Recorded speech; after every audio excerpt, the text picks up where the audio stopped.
नमस्कार, news are के खास कार्यक्रम में आपका स्वागत है। मैं हूं आपके साथ दिव्या मिस्त्री। आज हम इस कार्यक्रम में बात करेंगे सुपा देवराली मंदिर की। नेपाल में यूं तो घूमने के लिए बहुत सी खूबसूरत जगह हैं, जहां देशी विदेशी पर्यटक बड़ी तादाद में घूमने के लिए आते हैं। नेपाल का प्राकृतिक सौंदर्य यहां आने वाले पर्यटकों को मंत्रमुग्ध भी कर देता है। ऐसी ही एक जगह है अर्घाखाँची। क्या है इस मंदिर की मान्यता और इस मंदिर का इतिहास जानते हैं।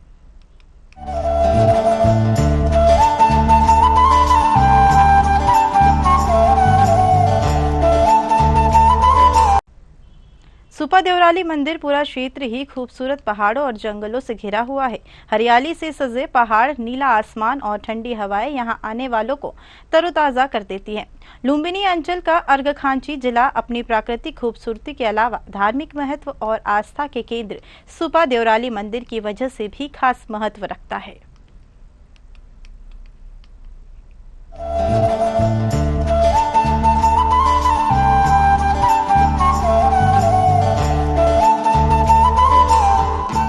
मैं देवेंद्र कुशवाहा यहाँ पर नेपाल में स्थित अर्घाखाँची जिले का ये सुपा देवराली मंदिर है। यहाँ पर माता के महत्व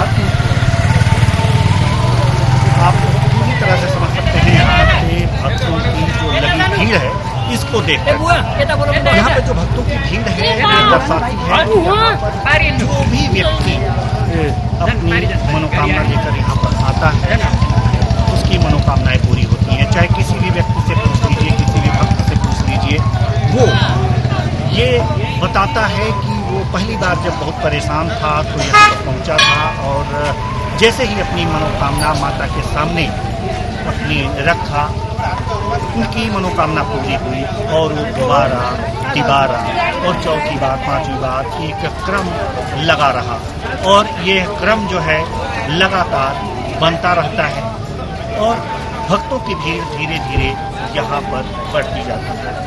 दूसरी बात यहाँ पर ये है कि ये स्थल जो आपको दिख रहा है, ये पूरा स्थल हम अपने कैमरामैन से दिखाना चाहेंगे कि यहाँ का जो स्थल है, दुकान है, यहाँ पर इस मंदिर के भरोसे ही ये सारी संचालित होती हैं और माता के आशीर्वाद से इनकी दुकानदारी भी बढ़िया चलती है और कमाई भी अच्छी खासी हो जाती है। कई होटल्स हैं यहाँ पर, मात्र माता के दर्शन के लिए यहाँ पर लोग आते हैं, अपनी मनोकामनाओं की पूर्ति करते हैं और यही मनोकामना की पूर्ति का उद्देश्य लेकर यहाँ पर भक्तगण आते हैं और साथ ही साथ यहाँ जो सुपा देवराली, ये देवराली स्थान है, इस स्थान धीरे धीरे प्रगति की ओर अग्रसर।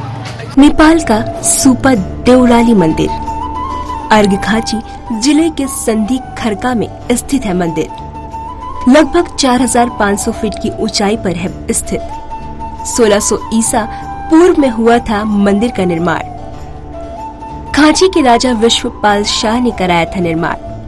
अपनी बेटी सुवर्णा कुमारी के नाम पर कराया था निर्माण। मंदिर में की भगवती देवी की स्थापना। कई अहम दिनों को छोड़कर दी जाती है पशुओं की बलि। सुपा देवी यहाँ करती हैं भक्तों की मनोकामनाएं पूरी। देवी भगवती भगवान गणेश की प्रतिमा है विराजित। यहाँ है महाकाली, महालक्ष्मी और शिव की मूर्तियाँ। यहाँ जो भी भक्त करते हैं दान, 2 स्थानीय स्कूलों को चलाने में करते हैं दान का उपयोग। नेपाल जब 24 राज्यों में बटा था, उसी में एक राज्य था खाँची कोट। कहा जाता है कि इस राज्य की राजकुमारी का विवाह यूपी के बलरामपुर में हुआ था। विवाह के बाद वापस आते वक्त रास्ते में दुल्हन को यह बात सुनाई पड़ी कि उसका विवाह झूठ बोलकर धोखे से हुआ है। वर्तमान में स्थित मंदिर से करीब 50 मीटर की दूरी पर दुल्हन के शरीर से लहू टपकने लगा। सुपा देवराली आने पर डोली में दुल्हन को मृत पाया गया। उसके बाद राज्य में कई प्रकार की बीमारी फैल गई। बाद में एक ब्राह्मण ने यहाँ पर आकर पूजा पाठ की। इस दौरान यहाँ एक दैवी शक्ति उत्पन्न हुई और काले बकरे के बच्चे की बलि के बाद पूजा अर्चना की शुरुआत हुई। यह परंपरा अभी भी कायम है। इस मंदिर में वैसे तो प्रतिदिन ही लोगों का तांता लगा रहता है, लेकिन एकादशी कृष्ण जन्माष्टमी, रामनवमी, ऋषि पंचमी, शिवरात्रि, श्री पंचमी आदि पर्वों पर श्रद्धालुओं की भारी भीड़ उमड़ती है। उत्तर प्रदेश के गोरखपुर, महाराजगंज, सिद्धार्थनगर समेत कई जिलों से लोग यहाँ दर्शन के लिए आते हैं। पहले जानते हैं मंदिर के महंत क्या कहते हैं। ये मंदिर 2040 साल में बना था, अभी 81 साल हो गया है बेटा जी। खाची कोट का राजा, वो पहले देवी देवता का स्थान था उनका, पहले के जमाने का राजा खाची कोट का राजा, उनका बेटी सुपा देवराली माता। हाँ, सुपा देवराली माता पहले वहाँ पे जब आते थे एकदम वहाँ से जब वो जो पहाड़ दिख रहा है ऊपर गौशाला है, पर भी ब्राह्मण ने तपस्या किया था। इधर खाची कोट, इधर खाची कोट है, इधर ऊपर सिद्ध बाबा है। यहाँ पे 4 धाम है बेटा। यहाँ पे जो मनुष्य आता है उसका आयु बढ़ता है। और यहाँ पे आयु बढ़ता, सत्यम शिवम सुंदरम। यहाँ पे सिर्फ सत्य के ही मार्ग है, बनावट कोई चीज नहीं है। जिधर पे जाओगे यहाँ पे ऐसा जड़ी बूटियाँ हैं। यहाँ पे मनुष्य जो बैठता सही से ध्यान करता है उसका आयु बढ़ता है। यहाँ पे एकदम शक्तिशाली मंदिर है। यहाँ पे घूमने के लिए यहाँ पे 4 धाम है। पहले इसे नीचे एक मंदिर है, वो तो जमाने से पूजा पाठ करते थे। जब यहाँ पे जब आदमी ज्यादा आने जाने लगे, कोई भाकल माना, जो जैसे कोई मानते हैं तो उसे पूरा नहीं किया। एक आर्मी वाला ने बोला कि हमें कोई भी बना दीजिए, तुमको हम काला खसी और सोन के जो माला चढ़ाएंगे। और जब उसे नहीं चढ़ाया, ऊपर से जा रहा था, उसको वहीं पे माता ने चपका दिया। अभी भी सत्य का प्रमाण है। अभी वहाँ पे जाओगे तो पूरा दिखाएगा रियल में देखने का। हाँ, इधर सीता माता का चूल्हा है, ऊपर हेलिटेशन है, ऊपर एकदम देवी देवता का स्थान है। इसके ऊपर जाओगे हेलिटेशन है। उधर इधर जाओगे तो खाची गौशाला, एकदम गाय गौशाला है। रावण भी इधर तपस्या किया। जहाँ बड़ी संख्या में लोग अपनी मनोकामना लेकर पहुँचते हैं। अब सुन लेते हैं कि यहाँ आने वाले श्रद्धालु क्या कुछ कह रहे हैं। कहाँ से आए आप? अच्छा, मतलब आप इंडिया से आए हैं। इंडिया से नेपाल में मंदिर में दर्शन करने, किसी बिजनेस पर्पज से आए थे या मात्र दर्शन करने? दूसरी बार आए हैं। हाँ, पिछले साल एक बार आए थे तो मनोकामना थी हमारी पूरी हो गई। दोबारा दर्शन के लिए आए।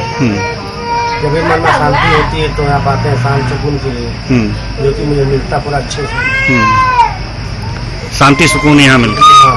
वैसे इस समय गर्मी का मौसम है और कुछ लोग गर्मी से हाँ नॉर्मल है। हाँ, तो कहाँ घूमे हैं आप? माता दर्शन किए, फिर ऊपर गए थे हम लोग। हाँ, हाँ। और यहाँ सेल्फी पॉइंट भी है। अच्छा, वहाँ भी गए हम लोग। पर माता यहाँ मैं लगभग 1990 से मैं आता हूँ, रेगुलर ही आता हूँ और माता जी के यहाँ दर्शन करता हूँ। जो मन्नतें रहती हैं माता पूरा करती है और इसीलिए लगभग हर साल 2-3 बार यहाँ पर हम आते हैं। जब भी हमें कोई ऐसा लगता है कि मैं समस्या में हूँ, कष्ट में हूँ, माता जी के यहाँ दर्शन करने के बाद मेरा पूरा हो जाता है। और ये माता जी का स्थान, लोगों का कहना है कि ये पहले के जो युग थे, सतयुग, जैसे सतयुग से ही माता जी का मंदिर है। आज ये कलयुग है। इस कलयुग में भी माता जी का ऐसा दर्शन करने से ही जो है आपकी सभी मान्यताएं पूरी हो जाएंगी। इसीलिए मैं हर समय आता हूँ। आपकी कुछ मान्यता पूरी हुई है? हाँ, मेरी बहुत सारी मान्यताएं पूरी हुई हैं। जिसे कोई समस्या हुआ, बिजनेस का समस्या हुआ तो मैं दर्शन करके गया और हमारी बिजनेस में सफलताएं मिली, नौकरी में सफलताएं मिली, परिवार में सुख चैन मिला। ये सब ढेर सारी बातें हैं जो कि हमें माता सुपा देवराली के यहाँ खींच लाती है। ये धार्मिक स्थान एकदम प्रसिद्ध धार्मिक स्थान है। ये मल्टीनेशनल में बहुत प्रसिद्ध धार्मिक स्थान है।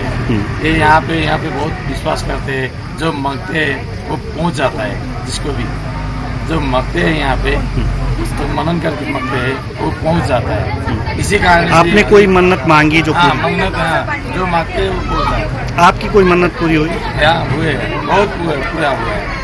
अब सब लोग यहाँ पे आते हैं, वर्षों तक आते हैं, फिर घूम के आते हैं। कहाँ से आए हैं आप? हम कपिल वस्तु से। अच्छा, नेपाल से। नेपाल। यहाँ पे बकरा बांधा गया है जी, इसका उद्देश्य? इसका उद्देश्य तो कोई अकल करके जाता है यहाँ से, मुझे ये चीज चाहिए वो चीज चाहिए, मैं बकरा ले आऊंगा या बकरी ले आऊंगा बोले जाता है तो उसको पूरा हो जाता है, तभी लेके आता है। कितनी बार से आ रहे हैं? पहली बार आए हैं। जो हमारे भैया है कृष्णा भैया वही लेकर आए हैं। बोले हैं कि चलो वहाँ मन्नत जो भी मांगोगे वो पूरा होगा। तो क्या मन्नत मांगा है आपने? अरे जो कहते हैं वही मांगे हैं। जय माता जी का प्रसाद भी चढ़ा चुके हैं। तो यहाँ आके कैसा लगा आपको?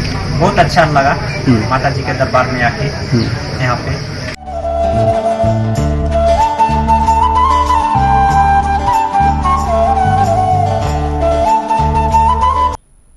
नेपाल स्थित सुपा देवराली मंदिर की शोभा ही अलग है। यहाँ आकर मन को सुख शांति की अनुभूति होती है। भक्तों का दिन रात यहाँ तांता लगा रहता है। ऐसा ही अर्घखाची का यह मंदिर है। फिलहाल के खास कार्यक्रम में इतना ही। देखते रहिए न्यूज़ 8। नमस्कार।